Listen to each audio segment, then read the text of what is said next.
Со цел да се поттикнат студентите за остварување поголеми успеси во студирањето, општина Кочани и градоначалникот Димитровски веќе 5-та година обезбедуваат стипендии за 25 студенти од општината кои имаат просек над 8.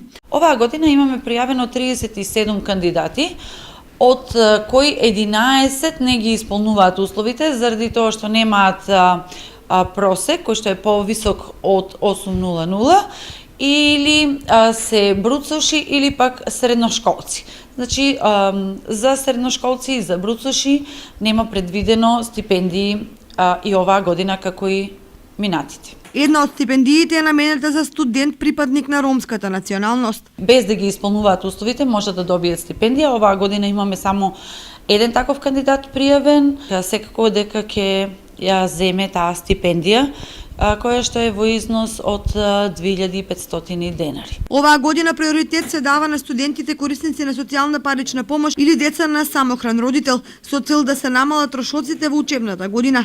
Стипендијата изнесува 2500 денари месечно, што делумно е од корис на студентите од нашата